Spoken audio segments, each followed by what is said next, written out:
spirals downward into strife and theological confusion.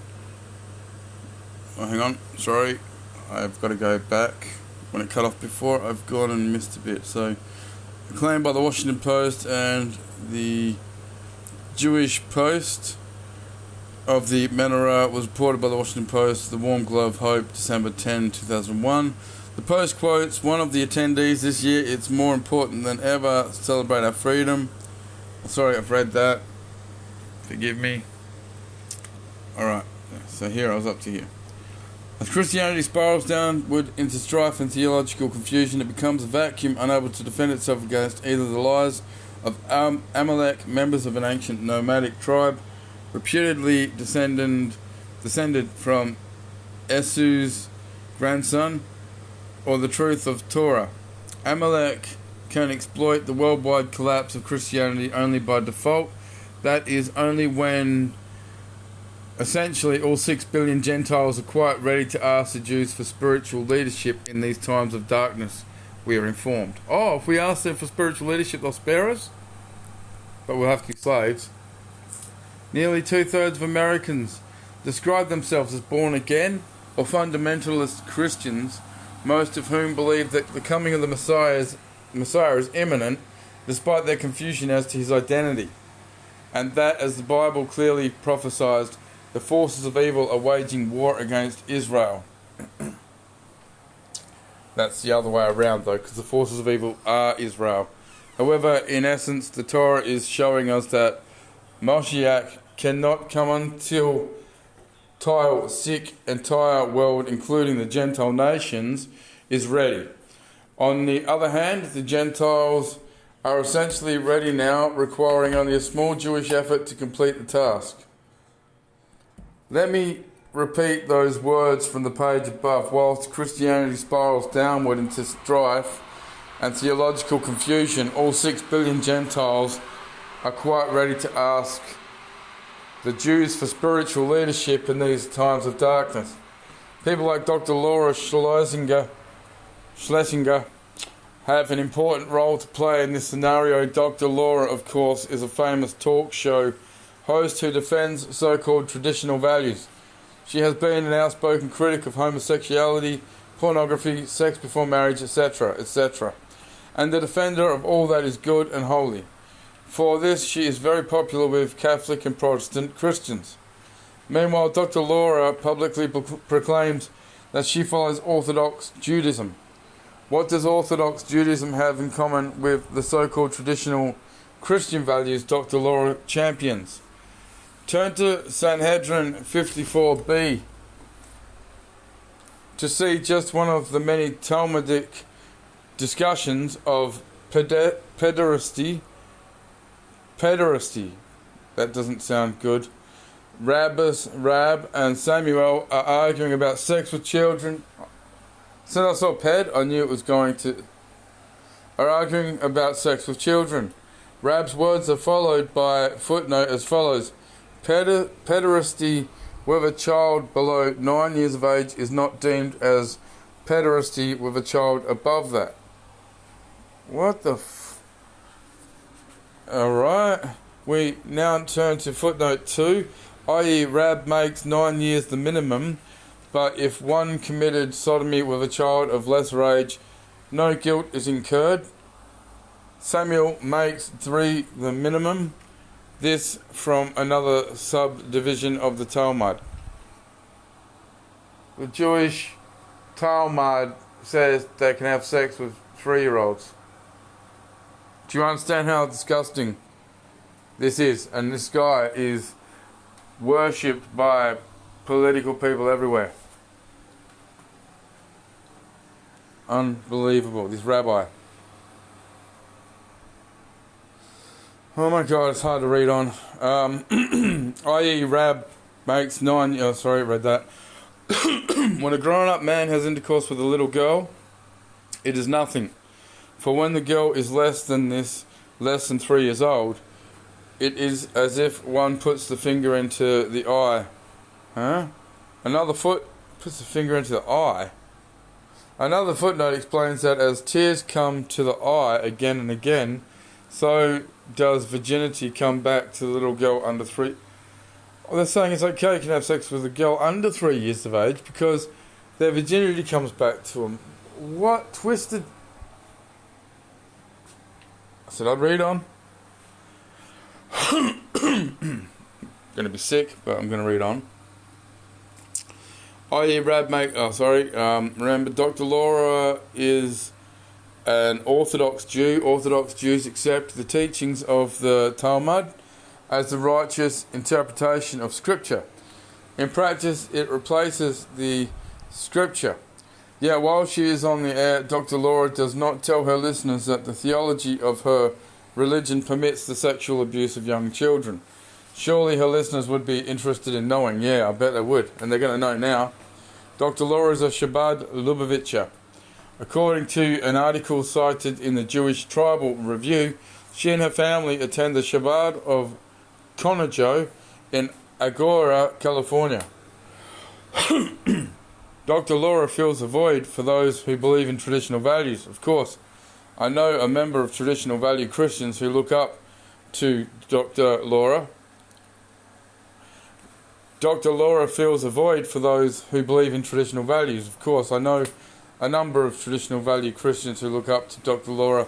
Dr. Laura is on national radio to offer spiritual leadership to these Gentiles holding out Judaism as a wonderful ideal. But she is a Judas goat, preparing her listeners to be led into their Nagahide pens. Do you notice how much wiser she is than all the dummies who call it?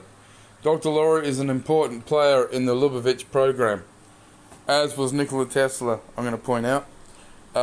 Now, let's see how the leadership of one denomination of Christians, Roman Catholic Church and Pope John Paul II, is helping the Lubavitchers with their program on another front.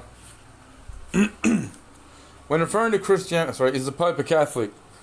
See, that's my son today. When referring to Christianity disappearing, no doubt the Lubavitchers are referring to preachers like Jerry Falwell and Pat Robertson, who have done much to convert American Protestant Christianity into worship of the State of Israel. But the Lubavitchers have other friends, working from the inside, making sure Christianity spirals downward into the strife and theological confusion. Recall that earlier in this article we learned from the Jerusalem Post of October 9, 2001 that the charred Lubavitchers control most of Judaism in Italy. Italy has been bad for centuries and centuries and centuries because of them. Okay? Where are we? Lubavitchers control most of Judaism in Italy. With this in mind, meet Pope John Paul II.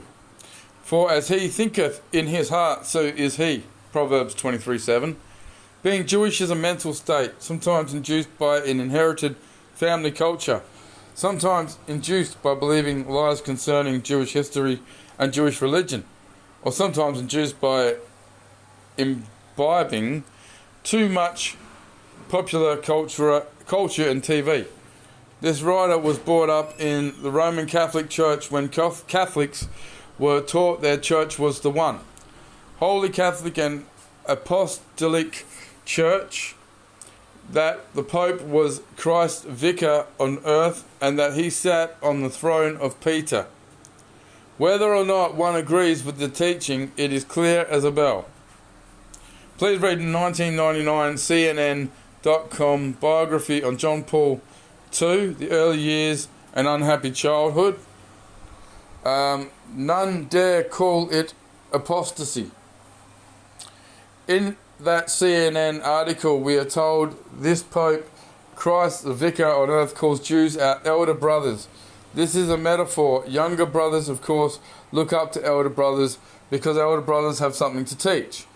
The word our, of course, connotes Catholics or Christians, those who follow Jesus Christ. Christians believe Jesus was God made flesh, and that he was not conceived in the ordinary manner. Mary's virginity is one of the fundamental tenets of Christianity. It is a part of the Apostles' Creed. Jesus was born of the Holy Ghost, conceived of the Virgin Mary. But Jews don't believe that. They believe Jesus was conceived in the ordinary manner. Not only that, but the Jewish belief it is that the Virgin Mary was a harlot, that she played the harlot with carpenters. Sanhedrin 106a. There are many such references to Mary's sluttish character in the Talmud and other religious Jewish writings. Only Jewish writings. The Jewish legends in regard to Jesus are found in three sources, each independent of the others. 1. The New Testament, Apocrypha, and Christian polemical works. 2 is the Talmud and the Midrash. And 3, in the life of Jesus, Toledot Yeshu, that originated in the Middle Ages. There is in the tendency of all the sources, to belittle the person of Jesus, ascribing to him illegitimate birth magic and a shameful death. Jewish Encyclopedia, 1903, volume 7, page 170. Moreover, the people Pope John Paul II calls elder brothers, today's Jews, belong to a religion that traces its descent without a break through all the centuries from the Pharisees. Universal Jewish Encyclopedia, 1948, volume 8, page 474. John Paul II pays homage to those who had Christ put to death 2,000 years ago, and as we have seen in this examination, have stated their intention to put his followers to death as soon as they are in power. Those who deny Jesus Christ, who call him a bastard, born of a harlot, a false prophet, a sorcerer, an idol worshipper, cannot be the elder brothers of those who believe he is the Son of God and follow him despite what the Pope says. Gee, the Pope didn't know. Those who will wish to defend Pope John Paul II may tell you, gee, he just didn't know all of that. Such a statement would be disingenuous. The Pope is Polish, and the Polish Catholics and Polish Jews have had a somewhat tortured history. It is highly unlikely that a Polish Catholic prelate, he would have been ignorant of Jewish beliefs. And even if he was ignorant of Jewish beliefs when he was elected, he has lived in the Vatican for years. The Vatican is a storehouse for church history, staffed by some of the most erudite Catholic scholars in the world. No, that excuse won't fly. Mary's virginity mistranslated. On November 29th, 2001, the British newspaper The Independent published an article. The title merits our close examination. Publishing new sensation Dead Sea Scrolls. Oh, I've heard about the Dead Sea Scrolls. Source material, the blockbuster papyrus that exposed Mary and shocked theologians, now available in 37 scholarly versions. Notice the phrase that exposed Mary and shocked theologians. So the Blessed Virgin Mary is being exposed as what? And why would theologians be shocked? These sound like headlines on a supermarket tabloid. What are we in for? The article goes on to say that the Qumran project of the Oxford Centre for Hebrew and Jewish Studies, starts with a Q, recently concluded that Mary, the mother of Jesus, was not a virgin. The completion of publication is a landmark for academics and for Christians and Jews, whose most dearly held beliefs have been challenged by the scrolls, including that of the virgin birth of Christ, which arose from the use of the word for virgin in early Greek versions of the Bible. The scrolls reveal that this was a mistranslation. The original Hebrew word used simply meant young woman. When you read the entire article, you will notice that the reporter does not mention one Jewish belief that is being challenged by the scrolls. The only belief being challenged is one that is fundamental to Christianity. If you visit the URL for the Oxford Centre's Qumran project, you will learn that scrolls are being published and that the editor-in-chief is Professor Emmanuel Tov of the Hebrew University of Jerusalem. Of course he is. The Independent mentions that the Oxford Centre's Qumran research director is Giza Vernaz, and that the scrolls are under the control of the Antiquities Authority of Israel. Okay. The president is Peter Oppenheimer. I found documents written, listed as the Q tree, saying that they had their plan to depopulate us by 68.5%, and Oppenheimer was the one who wrote this. And now, wow. Okay, so President Peter Oppenheimer, the staff Glenda Abramson, Martin Goodman. Oh shit! Just lost my place.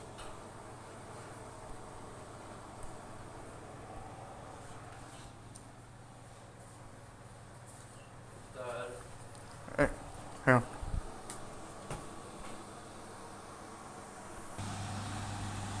Okay, so the president is Peter Oppenheimer, Glenda Abramson, Martin Goodman, Ronald L. Nettler, Emmanuel. I'm not going to read all those names out. As of this writing, the photos of these individuals appear on the Oxford Centre, URL given above. Many of the staff people are experts in Talmudic or rabbinical studies. Many of the staff people are Jews. All in all, the Dead Sea Scrolls project is a Jewish-Israeli Talmudic project. So it's a lie. These Dead Sea Scrolls are a lie that they've fabricated. Vatican dances the Jewish jig. What did the Vatican do in face of this discovery, according to the Independent? Now, the completion of the scrolls publication coincides with an admission by the Vatican that it is to revise parts of the Bible accordingly, a task likely to take 5 years. We await to learn how the Vatican will explain away Luke 1:34, wherein Mary talks about her virginity in no uncertain terms. When told of her pregnancy, Mary says, "How shall this be, seeing I know not a man?" If the Vatican is willing to rewrite the Catholic Bible to accommodate the Talmudists who run the Dead Sea Scrolls project, Talmudists who believe Mary was a harlot and Jesus was a bastard, we are on a slippery slope. It's easy to see where it's going and what the Vatican will do to the Apostles' Creed. The Apostles' Creed. Give or take a few years, I can see it now. It's happening now. I believe in God, the Father Almighty, the Creator of heaven and earth, and in Jesus Christ, who was really an ordinary human bastard, who was conceived by an unknown person and born... I'm not believing what I'm reading right now. I'm just reading this because of what it says. I find this very blasphemous. Who was conceived by an unknown person and born of to a harlot by the name of Mary. Remember what we read above about Christianity spiraling downward into strife and theological confusion, becoming a vacuum unable to defend itself. You see it happening before your eyes with a little help from the inside. So the Catholic Pope, Vatican, help spread the lie. Realize that by calling Jews our elder brothers, the Pope is repeating the Lubavitcher line taken straight from the Lubavitcher program, all people are God's children, of course, but the Jews are like a firstborn son who brings God's word to his younger brothers. Really. As the Christian doctrine of the virgin birth of Jesus Christ is being destroyed, so also are the relics of his birthplace being destroyed. For information on the Pope's role in the staged siege of the Church of the Nativity media event, go to that link. Lubavitchers provide smokescreen for Pope Vatican. Now, if the Pope is following the Lubavitcher program for world domination, and he seems to be doing so, you can bet that the Lubavitchers are providing a smokescreen to hide the papal role, and they seem to be doing so. What better smokescreen than a staged struggle between Jews and the Pope Vatican? Visit the Jewish Tribal Review. It hosts a page that is devoted to reproducing stories about this so-called struggle, all the while failing to mention Papal and Vatican cooperation with the Lubavitcher program, as I have outlined above. The URL to visit in this one is listed below. When I visited the page on May 10th, this story was one of the features. 2 held for curse ritual against the Pope, Jerusalem Post, March 23, 2000. Former Chabad activist Mia Baranes of Safed, who was arrested on Tuesday on suspicion of putting a religious curse on Pope John Paul II, was remanded for 5 days yesterday by the Acre Magistrates Court. So, for putting a curse on the Pope, he's been arrested, right? Are they admitting black magic exists then? A second suspect was arrested yesterday, and he will be brought from remand today. 3 Haredim took part in the Pulsar de Mura Lashes of Fire ceremony in a Safed cemetery, aired on Channel 2 on Monday just before the Pope's arrival and broadcast on foreign networks worldwide. Police are searching for a 3rd suspect. Last night, ITIM reported that police investigated suspect that the ceremony was staged in cooperation with Channel 2, which denied the charge. The Midnight Riot, which Channel 2 said was enacted last Thursday in the cemetery in Safed, recalled rabbinical curses cast on Prime Minister Yitzhak Rabin prior to his 1995 assassination by Yigal Amir. Participants in the ceremony sounding ritual calls on ceremonial ram's horns cursed the Pope as a hater of Israel.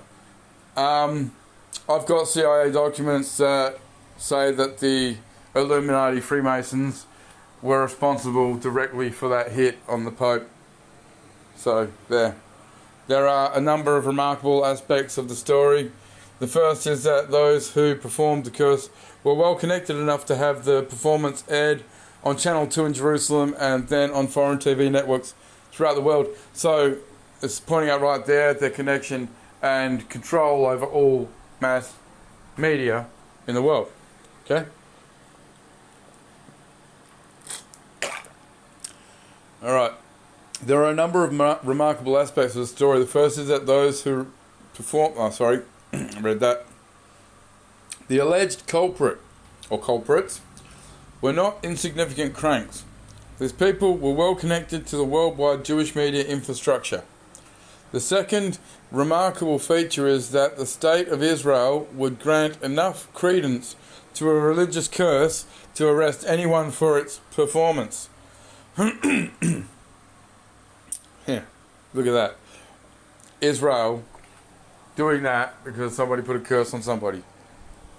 I found the complete Jerusalem Post story on Usenet archives and have reproduced it here. You've got the link there. Note that cursor Mia Baranes is described as an expelled Chabad member. The alleged expulsion gives Chabad deniability, of course, and it gives the world the impression that there is a Jewish opposition to the Catholicism of Pope John Paul II. No one notices that he is following the Lubavitch program. Everyone wins, including the Pope and the Vatican. Full deniability all the way around. Familiarity breeds contempt. A couple of links there. When you reread the above cited CNN.com article, you will also learn John Paul II was the first pope to visit a synagogue. Of course he was. The first to visit Auschwitz, that he did not share the anti-Semitic views of many other Poles. One of his playmates was a Jew, etc. That Jewish playmate is quoted. The people in the Vatican do not know Jews, and previous popes did not know Jews. But this Pope is a friend of the Jewish people because he knows Jewish people. The Pope's boyhood friend is an ignoramus of a liar. Many popes in history knew the Jewish people and knew what made them tick. From the time of Pope Innocent III, I didn't know there was a Pope Innocent, the Talmud was burned at the stake in nearly every century from the 11th to the 18th in Italy, France, Germany, Spain, and many other countries. Babylonian Talmud, Rodkinson translation, The History of the Talmud, page 2 of introduction.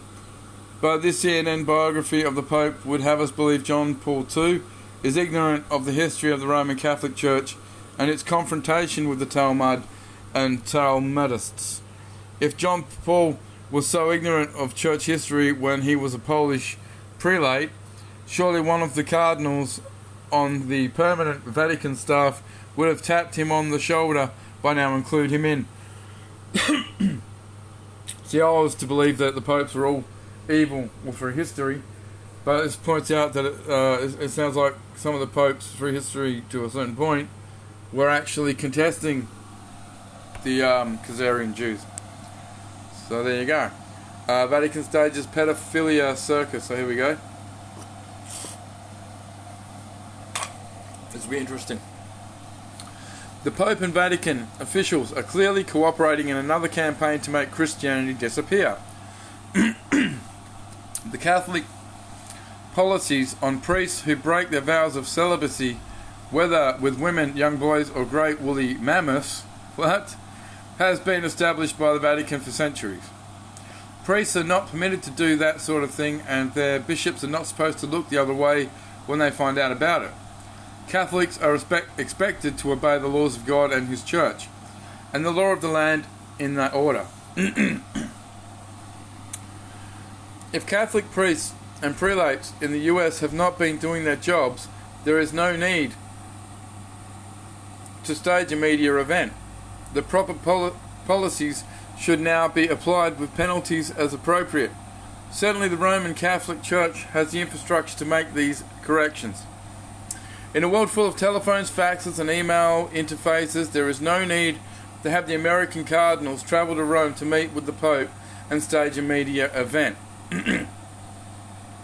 But on April 24, 2002, both the Washington Post and Washington Times carried a front-page large coloured photos of the Pope, head characteristically lopped over to one side, sitting on a dais flanked on either side by at least 12.5 cardinals.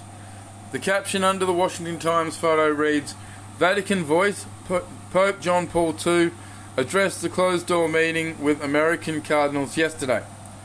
But the meeting was not closed door at all. The Associated Press was invited inside the private library. The Pope and cardinals posed in their respective positions before the picture was shot.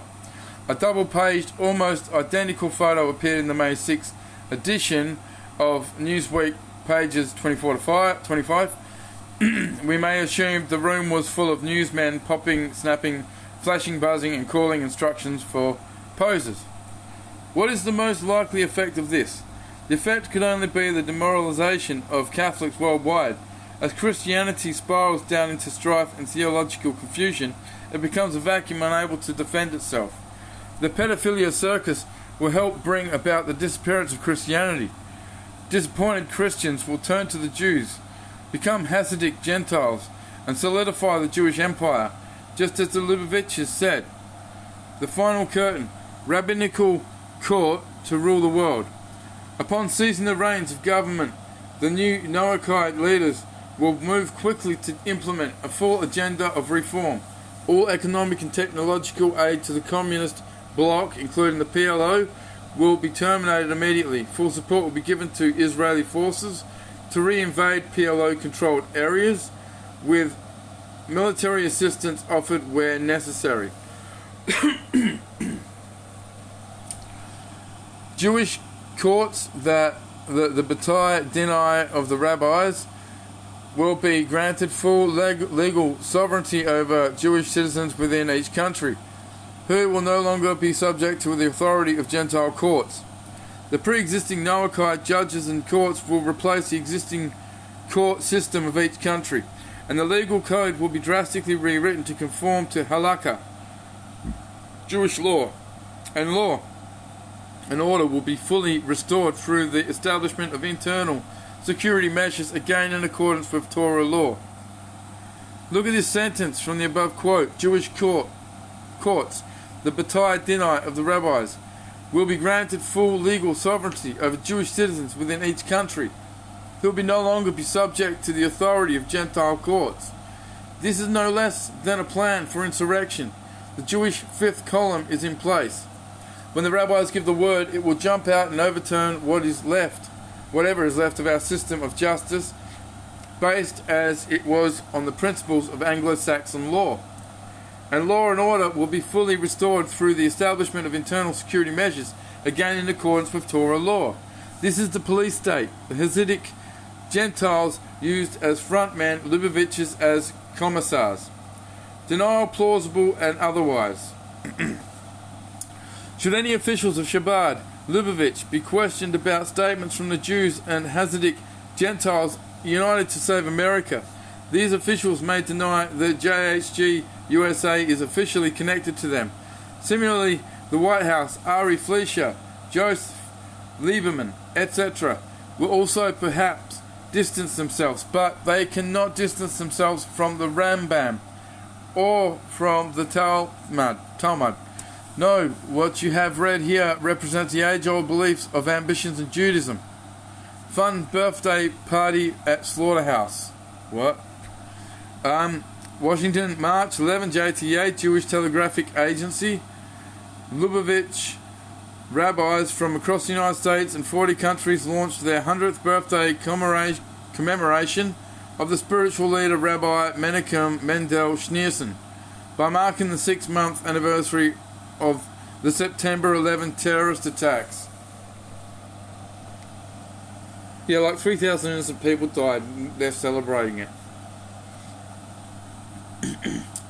A photo of the ubiquitous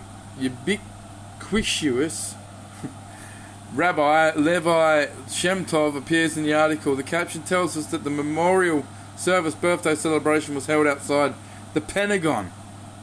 Why are the Lubavitchers combining the celebration of a great and holy man with a service of mourning for the deaths of 125 Americans? What could these two events possibly have in common? An American friend of a Lubavitch publication, 15 Minutes, reported that 500 Lubavitch emissaries were at the Pentagon that day. 500. 500 is not the fringe. 500 is the carpet. Once again, why was 9/11 so significant an event for the Lubavitchers? Now back to the Jewish Telegraphic Agency. Standing Monday in the cold wind and bright sunshine across from the crash site at the Pentagon, the rabbis sang Osi Shalom and God Bless America at 9:38 a.m., the time that the hijacked passenger plane hit the center of the American defense establishment. If you search Google on Osi Shalom and lyrics, you will discover a number of translations similar to this one. May he who makes peace in high places make peace for us and for all Israel, and let us say Amen. Officially, the 9/11 terrorism had nothing to do with Israel, nothing at all. Factually, however, the dream of the Rebbe and his followers for Jewish world domination had everything in common with Bush's war on Islam. By this war, the Jews hope the US will annihilate Islam, the most vigorous religious rival to Judaism. And how does peace for Israel relate to 9/11? Think back to the massive slaughter of Palestinians Israel has been able to effect since 9/11. There is no sweeter peace to be found than at the graveyard of one's enemy. It's disgusting. Dov Zakim, the US Undersecretary of Defense and reportedly the leading candidate to become the next president of the New York's Yeshiva University, quoted from the Torah and said that to tie the freedom of the country to the memory of Rabbi is a marvelous thing. Zakim mocks everything America has stood for by mentioning the freedom of the country. At the Schneerson birthday party wake, Schneerson did everything in his power to destroy Bill of Rights traditions in our country, and Zakim violates his oath of office by endorsing Schneerson, according to 15 Minutes. Calling America the greatest country in the world, Zakim delivered a Devar Torah sermon expounding on the halakhic Jewish law. Requirements of a poor man bringing a meal offering into the temple. This is a concentration of the bazaar. A concertination. I can't pronounce that, I'm sorry. Of the bazaar. Dov Zakim is the comptroller, remember, computer controller of the Department of Defense. If you do a Google search on him, you will learn that he is also an ordained Orthodox rabbi and was a contender for the presidency of Yeshiva University, and here he is lecturing on Jewish law on a trivial topic at a birthday kickoff for the Reeb come wake for the Pentagon victims. Nearly at the end here. Your search on Zakim will reveal that he publicly deplored Jonathan Pollard's treason and incurred Israeli ire when he opposed the US production of Israelis' Lavi jet fighter planes. Zakim said the production of these planes for Israel would cost the US taxpayer billions of dollars. Rabbi Zakim sounds like the guardian of the public purse and quite a patriot, doesn't he?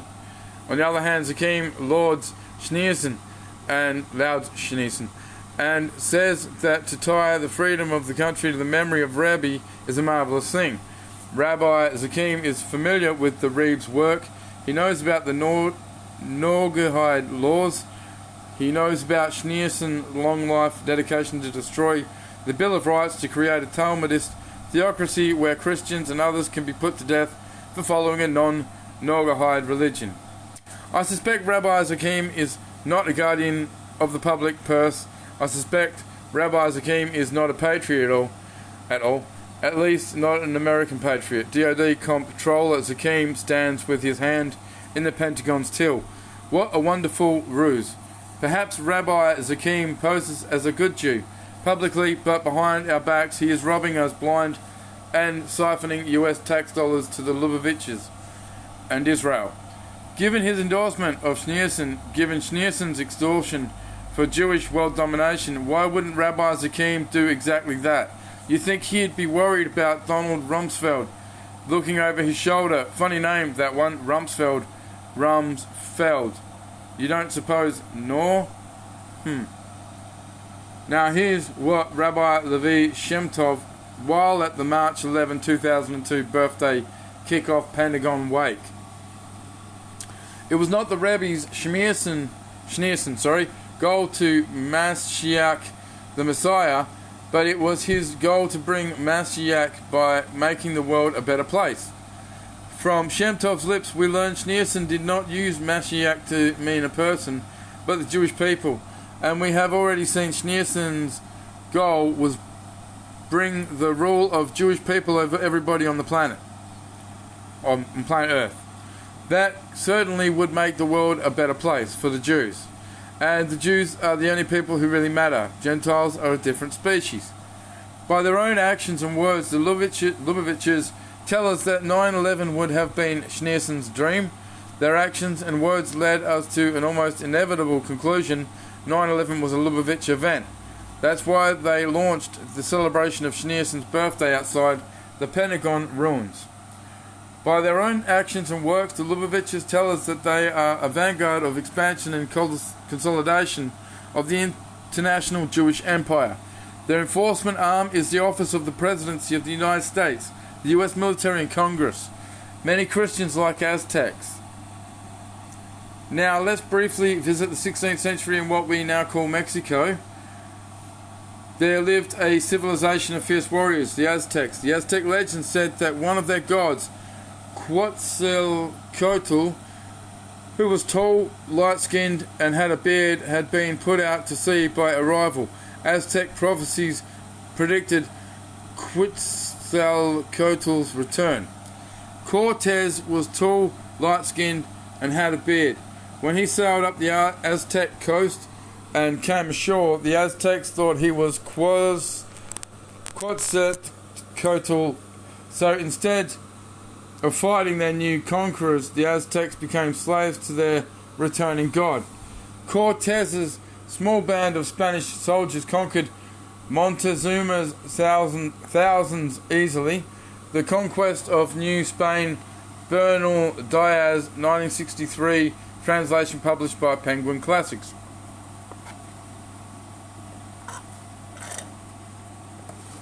Moving forward to our times, Jews can read the book of Revelations as easily as Christians.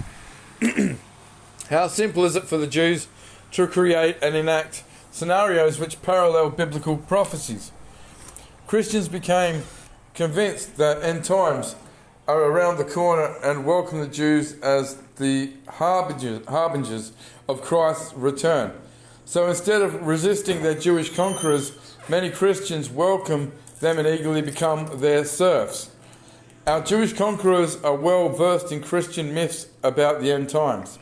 They have read the New Testament. They take ministers' courses. They even write books and tell Christians how to interpret the symbols in Revelations. Is it any wonder that so many Christians think the salvation of heaven requires the Jews to be well set up with all the wealth imaginable, including whatever they want in the Middle East? Is it any wonder that many Christians think that a slaughter of the Muslims is what God wants? Even if others are sucked in by this manipulation, there is no need for the rest of us to follow. What to do? What do to? I would say it means what to do. As the Lubavitchers point out, Judaism has always been a conquering religion. We know Jews will not live side by side with their non-Jewish neighbours and share the good life. Jews must control and dominate. Again, as the Lubavitchers have pointed out, Jews cannot achieve world domination without help from Gentiles. They must induce Christians and non-Christian Gentiles to act like the Aztecs did before Cortez. Jews must create a willing Untermensch. They must create Nogahides. Now, people are going to get angry when I say this is number 45, but it is. Okay, it is. And Q is AI created by Israel. I'm sorry. I was a Q supporter. I'm sorry to bring this bad news to you. Now comes hope. History has shown time and time again that Jewish supremacists overplay their hand. That is why historically the Jews have been expelled from one country after another. They did that. The Khazarians did that several times. I suspect they are overplaying their hand again. I suspect that if enough Americans, both Christians and non-Christian, discover the true plans of the Jews, the conquest may be thwarted. I believe it is possible to stop these tyrants. That is what I'm doing right now, people. This is my mission. This is what I was chosen to do. Okay? I am a very special being. Now comes hope. Oh, sorry, read that. I suspect they are overplaying. I've read that. I recommend that all non-Jews buy a copy of the Sonkino translation of the Talmud's tractate Sanhedrin tractates subdivisions within the Talmud. I suggest the Sonkino translation because it is accepted and unchallenged by jury, having been translated into English by Hebrew-speaking rabbis. The Sanhedrin will cost you $29.95. You can order it at that link.